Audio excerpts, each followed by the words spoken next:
great honor to participate in the first episode of Timeout, presented by the EuroLeague Head Coaches Board via social media. This special Timeout will give us the opportunity to learn the human side of the EuroLeague coaches. So our first guest, as you see, is the EuroLeague coach, EuroLeague champion with CSKA Moscow and coach of the year, Dimitris Itoudis. Of course, you know Coach Itoudis very well, but I'm pretty sure you only know a few things about Dimitris. So Dimitris, welcome you in the first timeout, the only timeout that you cannot call because I will call. Great. Thank you for the honor being your first guest. Actually, guys, that's not a problem, actually. I leave other coaches to call timeout too. Most of us are in quarantine. It's the same with you in Moscow. And how do you experience this situation that the whole planet is facing right now? Well, this is a very, very, weird days that the whole planet is living, for sure. Recently, talking with a friend of mine, he just told me this, which I found it very interesting, and I would like to share with everybody. 7.7 billion human beings are in this earth, in this planet, and close to 4 billion right now, they're closed at their homes. So yes, we're in quarantine here in Moscow as well. I would say the last 15 to 20 days, we try to limit our exit to the world, unless we have to go to the supermarket or maybe the pharmacy. My daughter's school had been closed almost 15-20 days ago, the campus, and they're going through the internet, keeping lessons. So we're here trying to keep our morale, and unfortunately listening the news and reading the news worldwide, with so many people passed and losing this battle with the virus, with an enemy that unfortunately we can't see. Mm-hmm.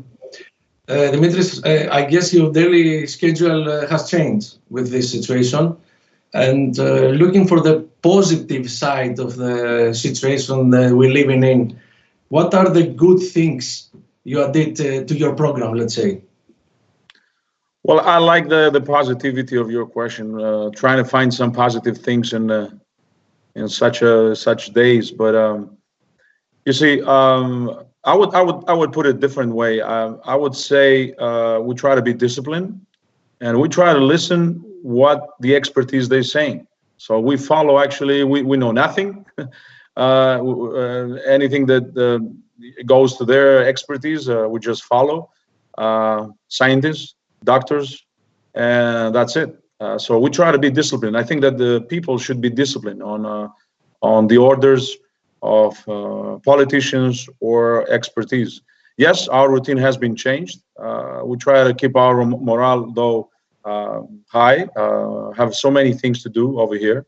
I just finished my exercise, let's say, and reading books, watching movies, trying to exercise, as I said. I have also my dog, so I can walk my dog 3 times a day. So more or less, that's it.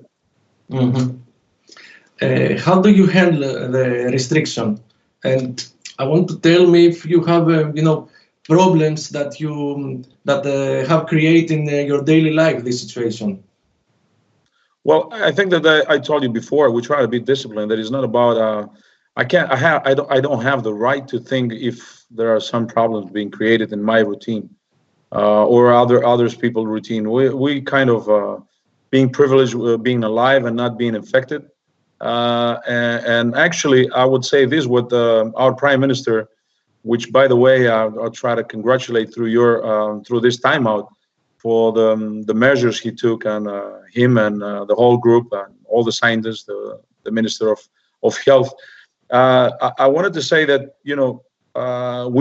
what he said is actually what I'm trying to repeat, that we need to treat ourselves like we have the virus, so we don't go outside to condemn others. So and with these measures, when you think that you have the virus, then you try to protect the others. So you have to limit your exit from the house. You have to limit your contact with other people or other items that they might touch, and that's pretty much it. So I'm trying to repeat the expertise words. So it doesn't matter if it affects my daily routine. Really doesn't matter, because when you're disciplined in mind and body, then you can fight. So that's the main thing. The whole prayers going to those guys that they have to take decisions, and very difficult decisions, especially the doctors, the nurses, and of course the people that they're trying to fight the bed or oxygen, and there is not enough ICU units, and thinking about that, we're already privileged. Okay, so let's go back a bit. Let's take your life from the first years at Trikalai Mathias, where you were born and raised. Tell us about that time, how it was in Trikalai Mathias, the first years of your life when you was kid. Well, we're going back now 50 years. I was born in Veria, a hospital that right now doesn't exist. Actually, the building exists, but it's not anymore a hospital. And I was raised in a small village named Trikalai Mathias, as you said, by two parents that I'm very proud of, and I have a sister. The first touch with the sport actually is because my father used to play soccer, so I used to play soccer. I used to go outside and play all other games that we could play. Obviously, the technology or all these things we have right now, or kids there, they have the way to get into the internet and find so many information we didn't have. So we try to spend as much as possible time, quality time, out of the house. So pretty much was that, like a small village of 3,000 people living there, and pretty simple. Going to school, try to learn also foreign languages. I'm privileged that my mother was thinking from back then that English it will be very, very important. So I went to a private school actually for or how we call it, frontisterio. Just not to think people that we had a private school and going. That's something that parents they can afford. And I was 8 years learning English language, and it was pretty good. Let's say that was a stepping stone, going out on the world and find out that I can actually communicate with other people in a different language.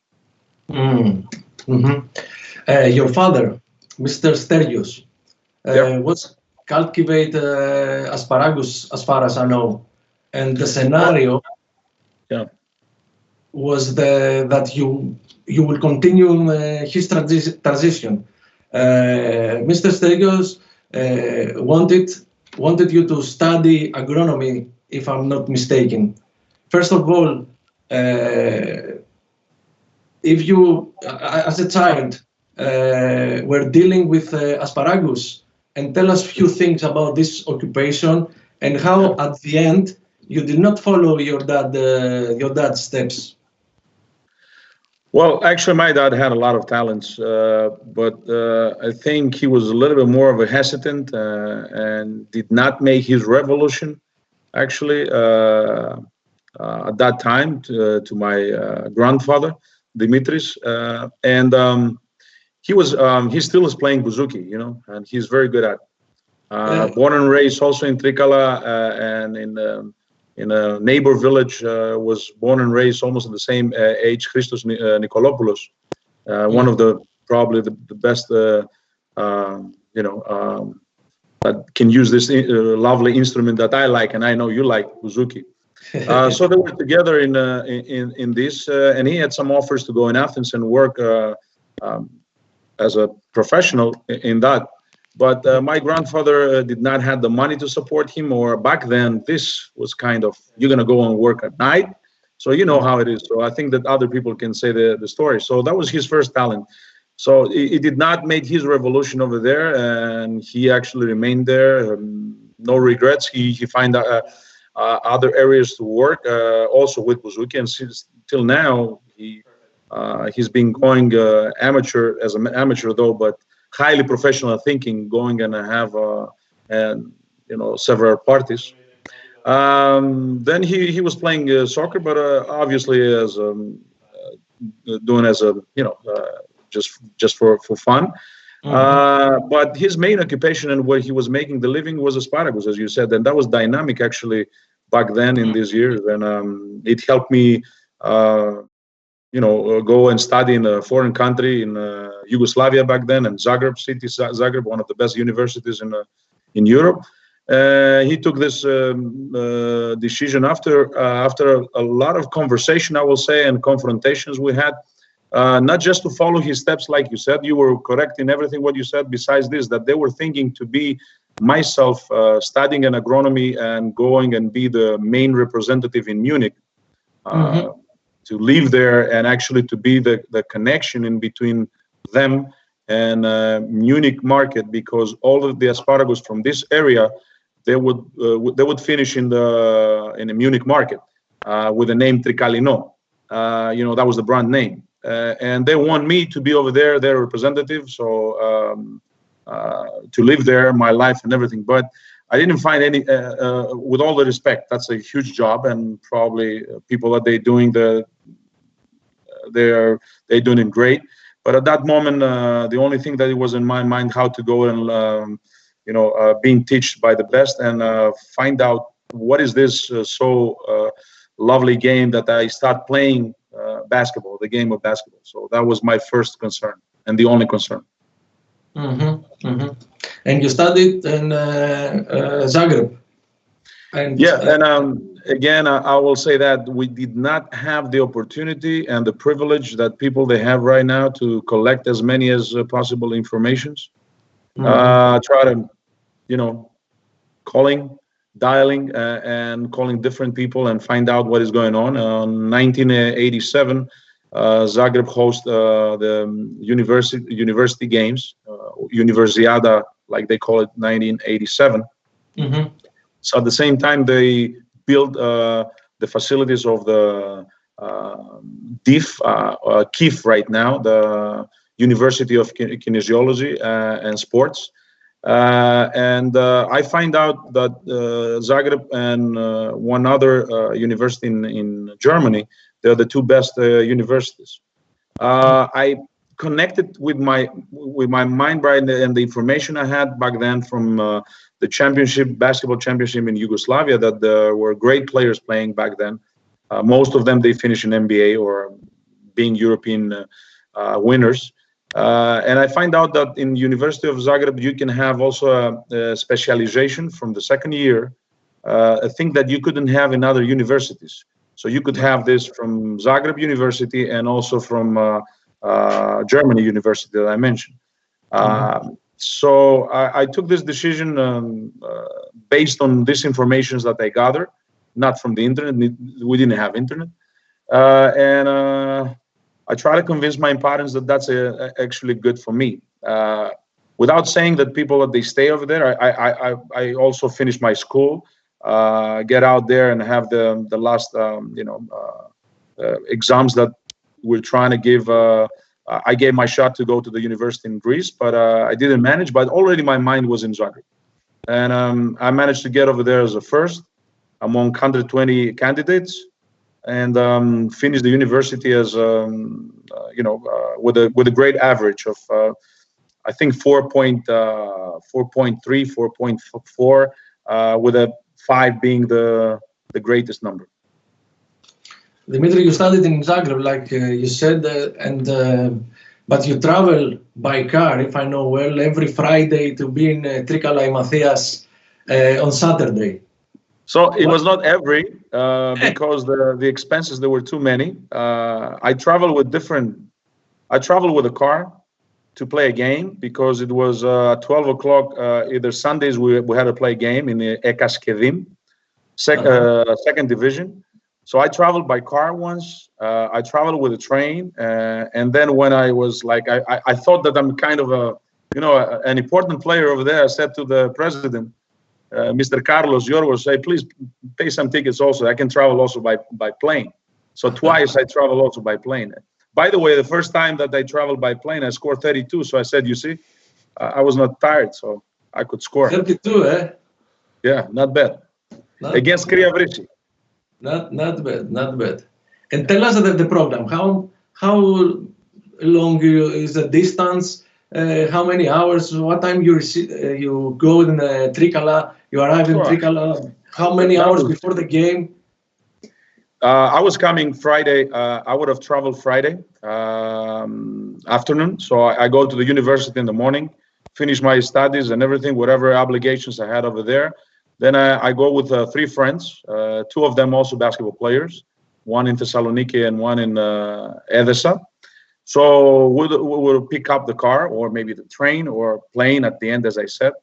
How many hours? I don't remember, but you had to go. Yeah, you have to count like 1,100 so kilometers, something like that. So we would have 3 drivers, obviously. One will drive, the 2 others they sleep and rest, and we would share the driving hours like that. Then I would arrive on Friday. Then I would have, if the game was on Sunday at 12, then this will help me because on Saturday, obviously, I would have 1 practice, and then I will go play on 12. So. And all of this because you want to play 1 game. Yeah, just the love of the game. Just the love of the game, nothing else. Of course, a lot of expenses from our pocket. You know, there's no, just for the joy, just for the, you know, I can't describe now this. I had a conversation with a player of mine when I said that we play the Beton League. Like, well, we used to play outside, also outdoor, and in Alexandria, which is a 15,000 small city or another small village over there, that they have an indoor. We had 3 practices over there, so that was a privilege to play indoor back then in '80s. And we would play over there. That was a pure joy, a pure satisfaction, a pure, you know, love, whatever I can say it. Like, go over there and have this. We were tape ourselves, you know, with a tape, and we would prepare for practice. One game I remember, I twist my ankle, and my ankle was like this. And the coach says, "Are you going in?" And I said, "Of course, I go in." I said, "But you don't feel pain?" I said, "You know, now it's time to play." So of course I was risking too much, and I knew because I ended at the hospital after the game, and they put a cast on me. But at that time, you know, like the joy to go inside and play the game first, and after that, of course, if you have an opportunity to win, it was tremendous. Mm-hmm. And what actually happened and you stopped these trips? It happened exactly this. I was very sincere with myself.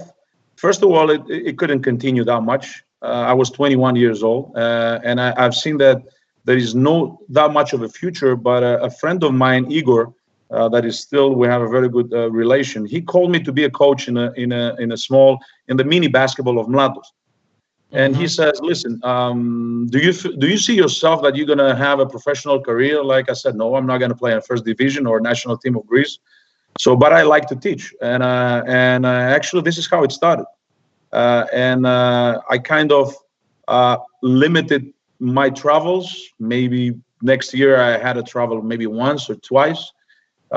Just to open a parenthesis over here, I remember like." In 1991, I was playing a league of veterans. We played some games with, I was 21 to 22, and I consider myself as a veteran playing with world champions like Nikola Plechas or Gospod Nedic, some great players that they used to play for Yugoslavia back then. They were in late 40s, you know, early 50s, and they would play League of Veterans. So I said, "Listen, I stopped playing. Now I'm coaching. Can I join you?" And they accepted me. So I became a veteran at 21. Of course, I'm just joking for that, but that was a real fact. We played a couple of games, scrimmage games. Mm-hmm. Is it the years that it was the war in Yugoslavia or not? Back then, at the end of this year, in the summer of '91, it started first in Slovenia for 3 days, and after that, it moved to Zagreb, and it kept a long time, this civil war. Of course, the university kept going, and that was the really trigger point for the parents, because they will follow all the news from the channels and from the media, and they will see that the war is going on. And I asked for my parents, but the university is working, so I got to no miss any day. So I was over there. So since the university was going on, I was there. Of course, there were sirens and alerts. We had to move to the basement a couple of times. I've been more than a couple of times. But all the professors are over there. Unfortunately, we had the experience of losing some colleagues. Some of them they had to go to the war. Recently, this summer that I visit university, and they make me a huge honor of giving me this privilege of being a coach and a teacher of this university. I've seen a big statue and a memorial for some of those guys that they have lost their life on this civil war. Yeah. Dimitri, I don't know if you want to get into the details, but years ago, if I remember well, when we were in Vitoria for a game, I realized that it was a difficult period for you, since you and your wife Maria, you are waiting to become Alexandra's parents. Can you tell us about this situation? Because I have another one question about this. And those are you got me now on this issue. I don't know how much my wife would like to share with the public. I think that this is something that it was I can just prescribe it like that. It was a very difficult time. She had to be 53 days in the hospital, 13 days in the ICU, the intensive care unit, still being pregnant, and we had because she had the deep thrombosis, and she couldn't move. So that's pretty much the story. It was, of course, 53 days of horror days. One time you mentioned this game of Vitoria. That was the only day that I haven't traveled with the team at the day before, and I had to travel though the day of the game.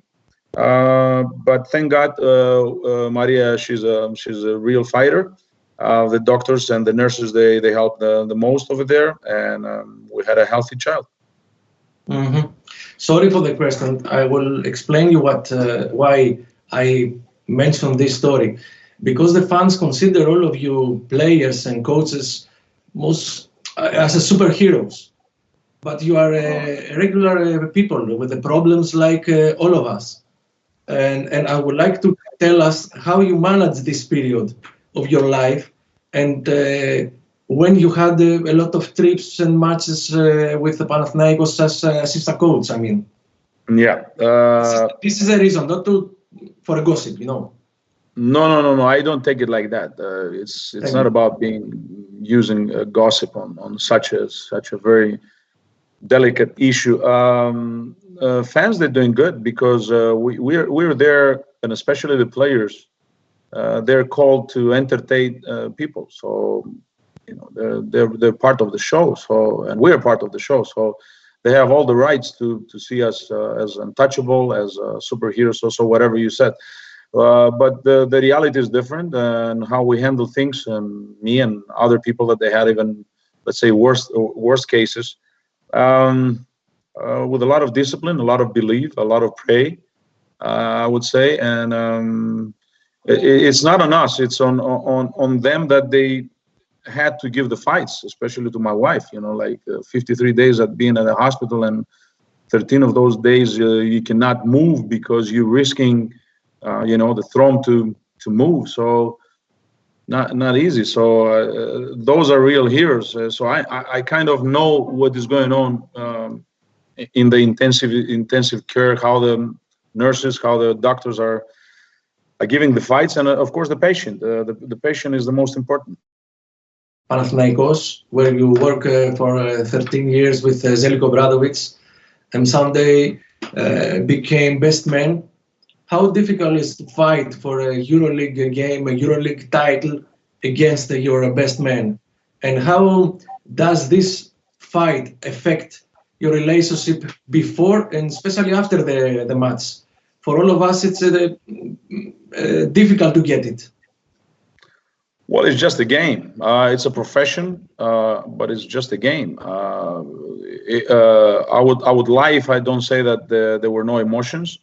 But I will say to you this, because you follow the whole thing, that we played the first game when I was in Banderma, coaching Banvit, and Zeljko was in Fener.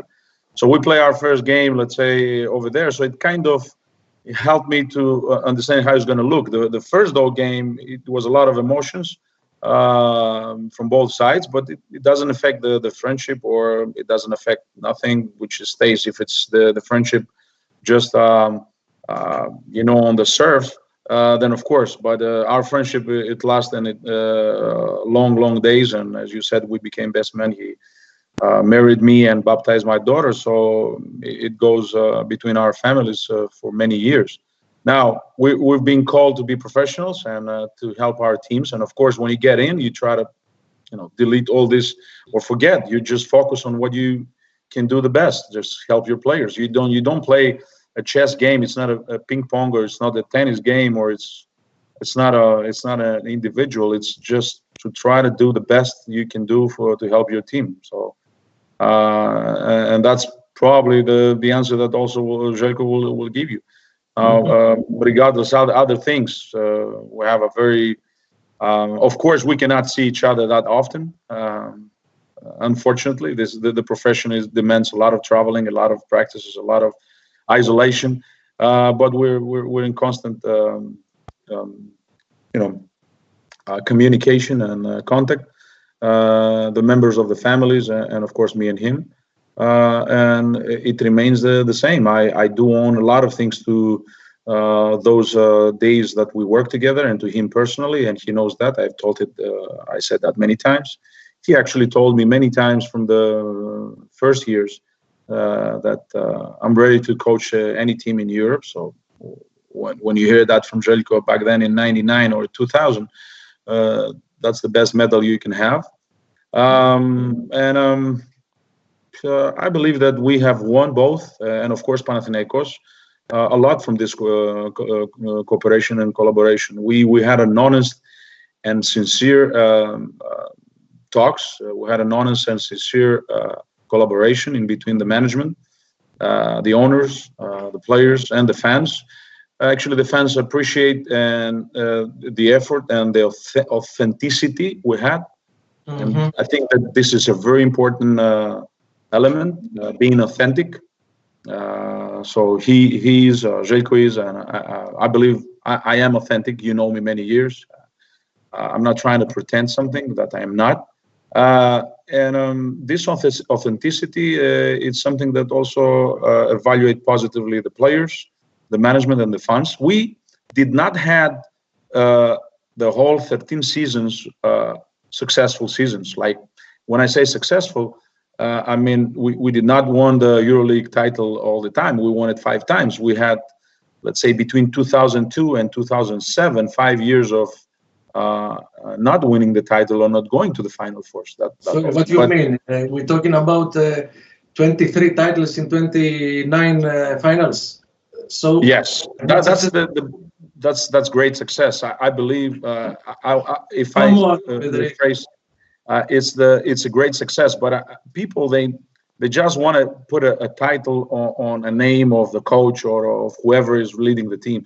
But it's not only that. I want to say that this team and this certain coach and the whole coaching staff was building on something. Of course, always together with the management. So it's not about being only to the Final Four. It's not just, people, they say, okay, you got a good team, you're going to go to the Final Four, you're going to walk to the park. It's not a walk to the park. Never used to be, never will be, and never it's like that. So it's not about that. It's a good base to have a great players, good players, but the chemistry and all this thing, it takes time.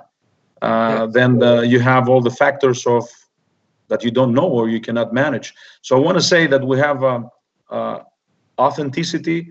We had a sincere collaboration over there, and each and everyone knew what he has to do and accept the role of what he was doing. And I was very satisfied in this collaboration. I was very satisfied given so much of a space to explore and to actually express my opinion based on facts. And this is because of him.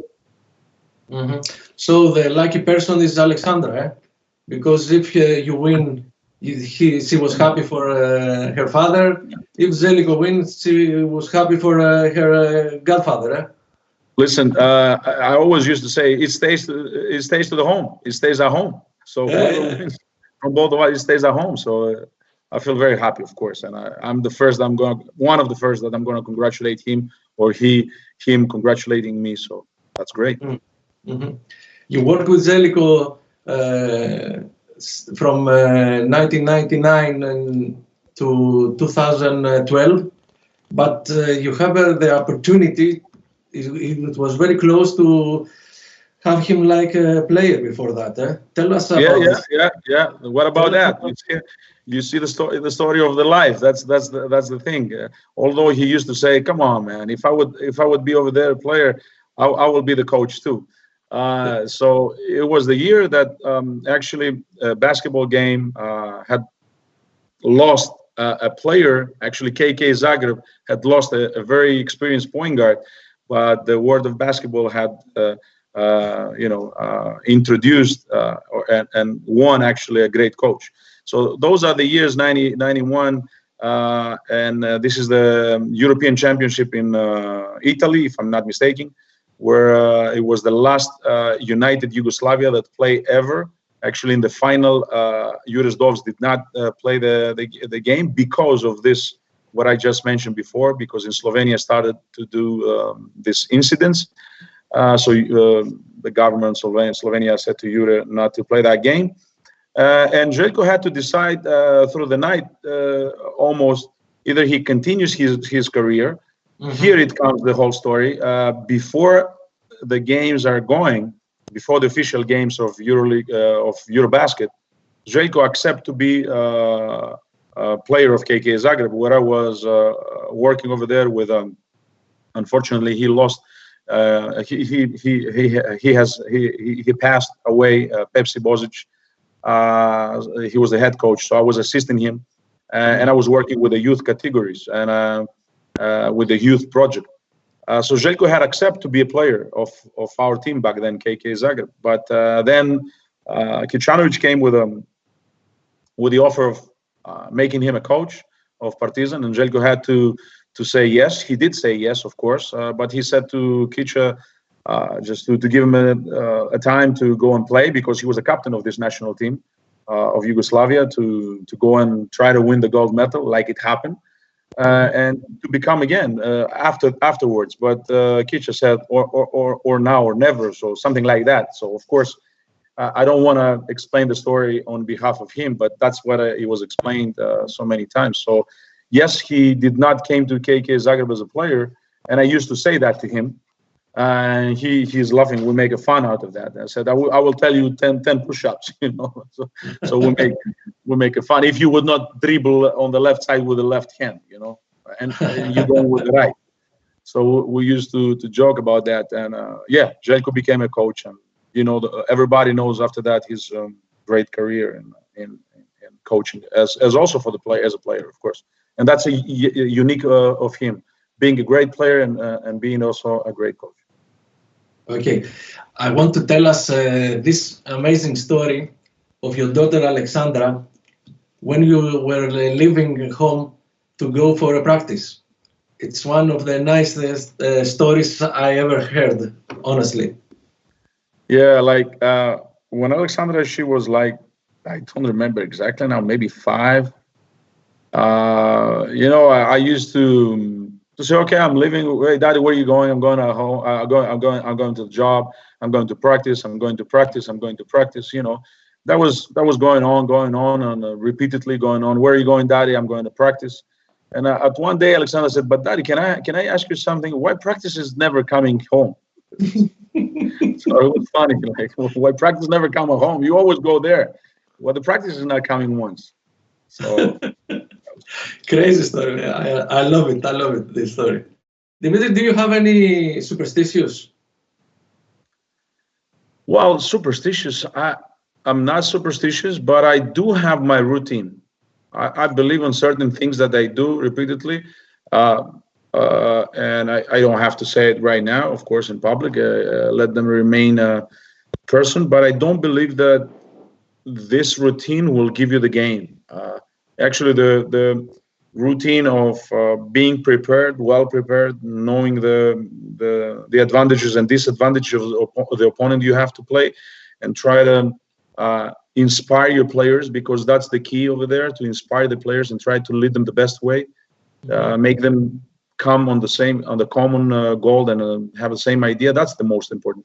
But I do have some let's say, as I said, some ritual that goes almost in each and every game, but not I don't know, wear the same pants or this underwear or this watch or this. No, not these things. No, but I do have some kind of. It helps me concentrate. That's it. And if something happened and changed this routine, is it any problem for you? Or? No, it is not. Actually, recently on the last game we play, and we're gonna kind of remember it for many days for sure, maybe months and years. We had to play Panathinaikos on the road. Mm-hmm. And I kind of had two meetings before I start my ritual. Let's say I usually write on the paper small notes of each game, and keep some notes of maybe the calls we just prepare.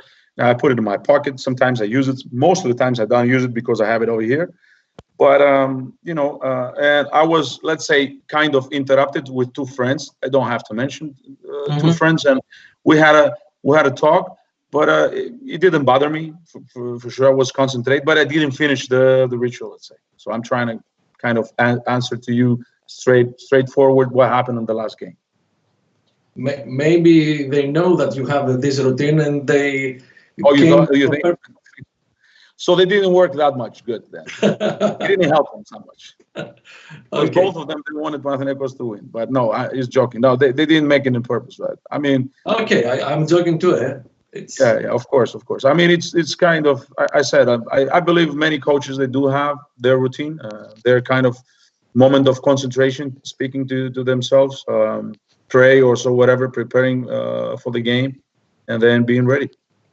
Okay. Tell us, what are you doing in your free time? Is there not a lot of free time, but when you have free time? Well, now we do have a lot of free time. So now it's different. Now in interviews, actually, you have to get used also and say what you were doing when you were in quarantine and what you were doing when you had no quarantine. Yes. So when I don't have a quarantine and we're in a normal, let's say, working days and everything, of course, there is not so much of a free time. But what I try to do for myself is try to, let's say, if I can, I know it's not possible to fulfill the missing time I have with my family, and this is not always doable because Alexandra will have her own routine, or the school will give them a lot of other obligations to fulfill and different homeworks, and Maria will have her own space. I'm sorry.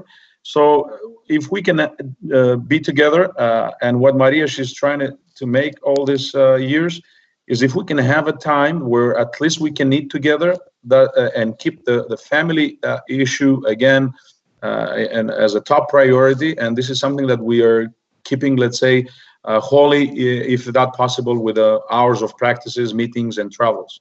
So I would say that we try to eat together and have the lunchtime together, even though it's kind of late because Alexandra, she's coming late from school. I'm sorry.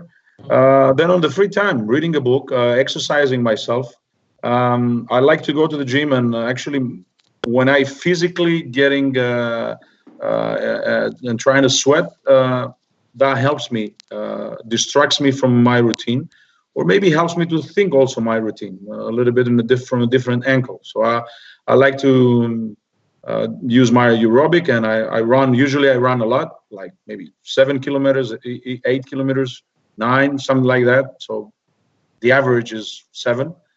And as you can understand, and people understand, that this will take almost an hour. So I like to exercise a lot.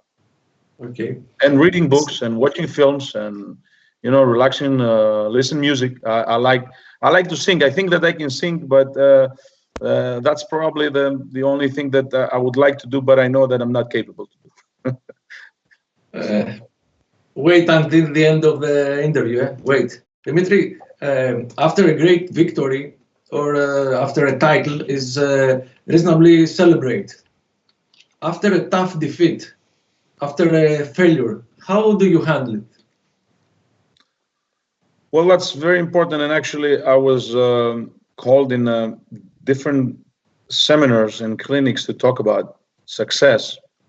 In one of the last clinics I was in, a last conference, international conference that I was in Zagreb, invited to talk about the way to succeed and how you manage in different sports to bring great results. And they were over there gathering coaches, national team of Croatian, national team that they had a great year in world champion, or handball or volleyball, or CEOs or owners of the clubs, Minister of Economy, Minister of Culture, Minister of Tourism.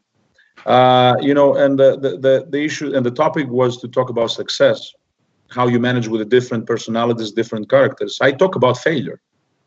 And it's kind of absurd, but I was kind of influenced of books that I have read recently, and other documentaries that I've seen, and I had the opportunity to interact and to talk and exchange opinion. What defined the character of last year, the team that we had a success, let's say, if we take it from there, it was our how we handle the losses. And this, it takes too many to be on the same page in order to handle the losses.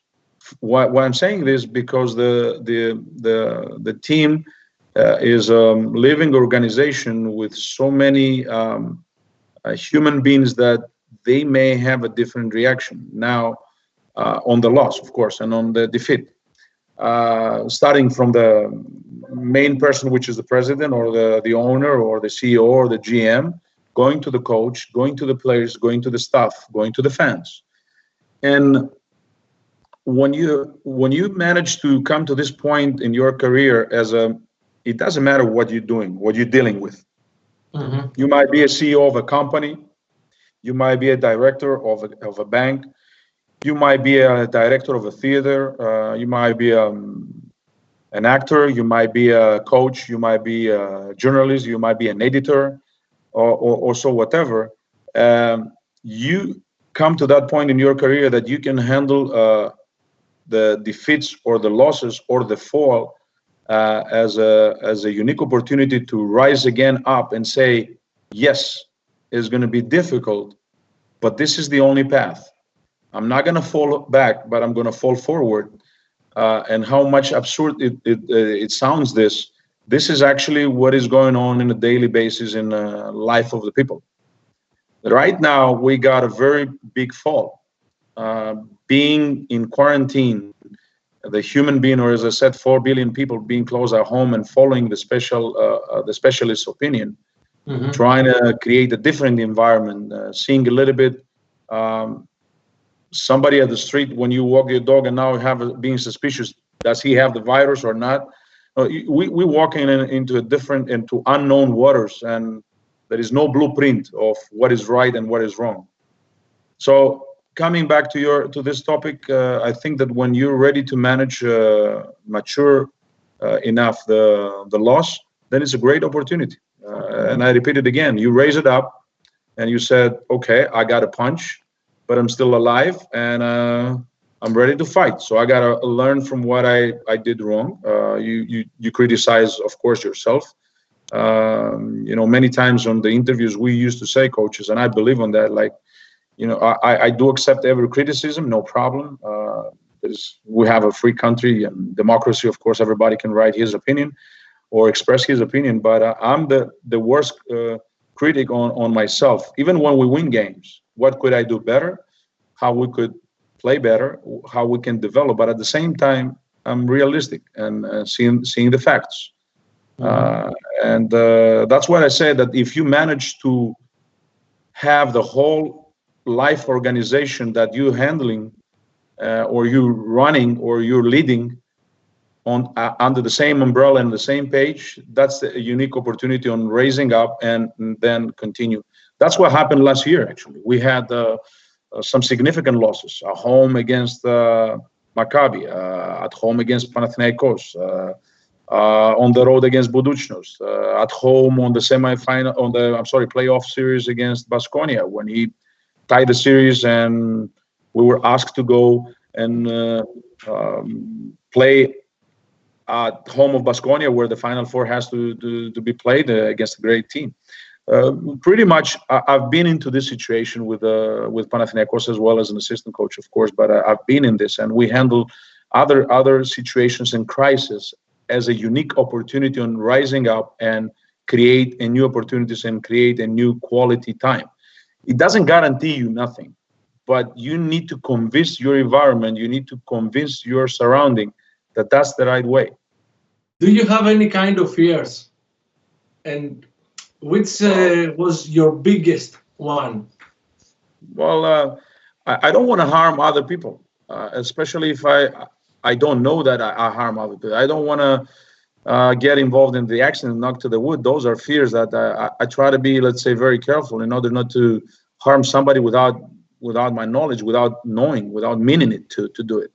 And at the same time, I don't know if it's a fear or not, but it's, we coaches, we try to control things, but there is a certain points and a certain things that it's out of your control. You can predict when somebody in the warm-up would twist his ankle and stay 2 months out. It happened with Voroncic, for instance. So you can't predict that. It was just a warm-up. He landed bad. He twisted badly his ankle, and he stayed 2 months out. So I don't know if it's a fear or not, but it's a kind of concern and that bothers me, that there are things that they cannot handle and not predict because, you're going to do this kind of practice. You're going to load the players. You're going to do this and that therapy. Those are things that you can control, but things that it's out of your control, this is kind of a fear I have in my business. But the other fear in living life, I don't want to harm somebody without any intention. And I'm not a violent person. I don't like violence. I feel that with diplomacy and you can explain a lot of things. So I'm against wars and I'm against violence and extreme, let's say, measurements. With what ways do you take your decision? Well, I do believe a lot on listening people that you trust, and I'm always get used on embracing people that they are having the courage and the knowledge to come and say their opinion and actually defend that based on the facts. So I will always have a meeting. It depends what kind of decision has to be made. Either it's a family decision, or is a business decision in the job, or is concerns the management and myself, or concerns the players, or concerns my daughter, so my friends. I try to see both sides. I can be that much of, stubborn in order to take a decision how I see the things. So I would like always to listen other opinion, based on the facts, and then to take the decision. Of course, in our business, in basketball, a lot of decision has to be made if your question goes always towards to this within a second. So those decisions are based also on instincts. Our friends, Americans, and I have a friend, a coach, he used to say to me, and a GM, he says, believe your guts. So when you believe your guts, you got to take a decision. Also, Professor Nikolic used to say, take decisions. By not taking decisions, or by not following your instincts, by not doing it, then you will never find out if you were right or wrong. You got to have the courage on taking decisions. I mean, if you do something like, for example, me sometimes I would like to drive my car through the way from Glyfada to Sunio, you know, Poseidon Temple, or I understand. walk or to running or something like this. I mean, if you do something, if you face one serious problem and you have to take the decision. Oh yeah, I mean, I do have to isolate a little bit myself. If it's based on a game or games, I will analyze the game maybe twice, 3 times, just get into the deeply analysis. But with all the facts, it's not just the pure game. It's about the person who takes decisions into the game based on what happened to him, maybe his surrounding or his, himself, individual. I used to take this in isolating part. I used to take also decisions by running, as you said, like I'm in the treadmill thinking and exercising. It helps me a lot. And I think that the fact that when I'm able to think a little bit by myself and rethinking it again, like get all the quotes. I like to write down some decisions. I like to write it down and see it also on the paper and see how it looks also on the paper. Sometimes, not always. We have also some question for the followers of Twitter. So let me read some of them. Hi, I would like to know the Itoudis point of view about the training work that is done today in Russia with a young prospect. Thank you.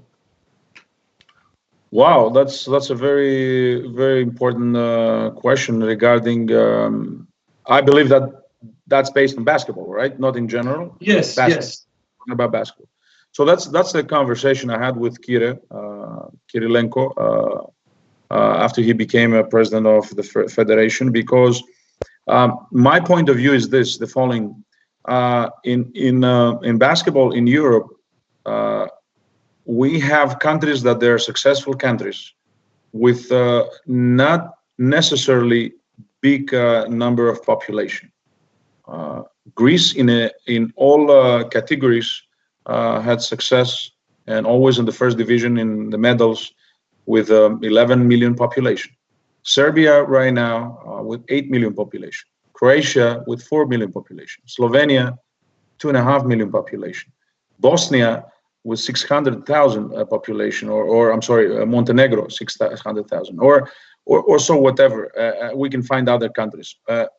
Of course, Spain goes now over these numbers that I mentioned. So my point of view and what I want to say is that when Russia has 150 million population and it's so much extended to, Russian people are also big people. They're the guys, the boys are really big. I mean, you can find a selection. We have a selection of big people that they can really have a good a body of basketball, And I just wonder why Russia is not on the first categories in all these youth, leagues. Though, in order to be fair, because I'm not deeply into that, I cannot give a complete answer because I don't know all the facts, and this is very important. I just wonder. That's why I try to answer through wondering. Something needs to be changed. Is this the way that people they are scouting throughout the country? Is this the way of how they present basketball as a game, or how much people they are familiar with basketball games. So young people will go on the court, or they will go on the gym and get the ball and play. Like, for instance, the generation of '87 did in Greece, because the generation of '87, the Greek national team with Gallis, Giannakis, Fasoulas, Christodoulou, for instance, they did create this. They created a revolution, and kids that went to the basketball just like that. And after that, Aris, or after that, Panathinaikos, or so whatever, and Olympiakos, of course. That's my question. So something is going on over there. So we need to scout even more. We need to attract more people, and we need to create over here an environment of basketball and a culture of basketball. Because let's don't forget that in Russia, basketball is not even between the first three sports by population, but being televised. So we have the winter sports that are having a huge impact and huge popularity over here in Russia, which is nothing wrong. I mean, they're really excited. Hockey or skiing or biathlon are very popular over here. And of course, we have soccer, etc. So we need to create culture. Lunar Promo, I also have a question about the cursed reputation of CSKA Moscow. How do you handle off the court as a coach with your staff and the board to overpass this brand of losers to finally get two EuroLeague titles? About mental preparation, confidence, belief. Well, I would rather escape those characteristics of losers or so whatever. I will just add this I knew what I had to accomplish over here. The first day that Andrei called me, and we had the first meeting actually over here in Moscow back in 2014. I know what is the expectation. So bringing back the title that they desperately wanted. It was last time in 2008, and we had to bring it back. So it's a procedure, and it's a procedure that you're going on either in your life or in your professional life. But every relation starts with a lot of doubts. Either it's a romantic relation, or it's a friendship, or is a business, professional. Mm-hmm. So, and that's something which is inevitable, and that's something which is you have to deal with. So, undoubtedly, we start also this relation with a lot of doubts, but we start building. And I'm proud right now to say and to answer to this friend that I'm proud that I connect my name and also the players' names to bring back the title over here to CSKA, and to create actually an atmosphere and a unique atmosphere. Andrei and Norlis Nikel, Andrei Vatutin and Norlis Nikel and everybody who works for this club are ready for the progress, are ready and open-minded for the progress, for the development. And that's something that evolve each and every one personally or as a group over here in CSKA. We all evolve. We all have a certain development throughout the years. If you're open-minded and if you're trying to see the opportunities you get around you. So I feel very privileged that I'm a part of this story. And I feel also, and I'm closing over here, very privileged that we did it with 2 generations, and now we're working into the 3rd generation based on facts, because it was 2014, another team that I found over here, and we won it in 2016, and another team that won it in 2019. In 2016, we had 8 new EuroLeague champions, and in 2019, we had 9 new EuroLeague champions. So these 17 EuroLeague champions had become under the same umbrella, under the same system, under the same philosophy, and under the same name, which is CSKA. So that's proud. And now we in 2020, which unfortunately we're facing now this coronavirus trouble, and we don't know if the season will end or not, and how it's going to end. We're walking into the third generation. This had happened also, just to help on your thoughts, in Panathinaikos, but on the stretch of 12 years. A friend of mine recently bought a book of Kobe Bryant, which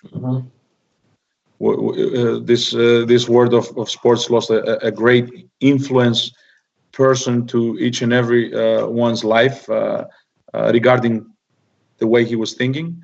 There are many other books regarding leadership and coaching that I'm reading right now, and many books. Well, I think that Roxy, she's calling me. So, all right. Another one, maybe the last one. Hello, coach. As we are experiencing an unprecedented situation, I need to ask you, how do you believe that no sports activity from a long period of time can influence the mentality and psychology of fans that are used to love and follow sports and EuroLeague in daily basis? Well, I think that's a very important question, and thank you for this question. Actually, this is a question and an answer that I'm trying to find out myself.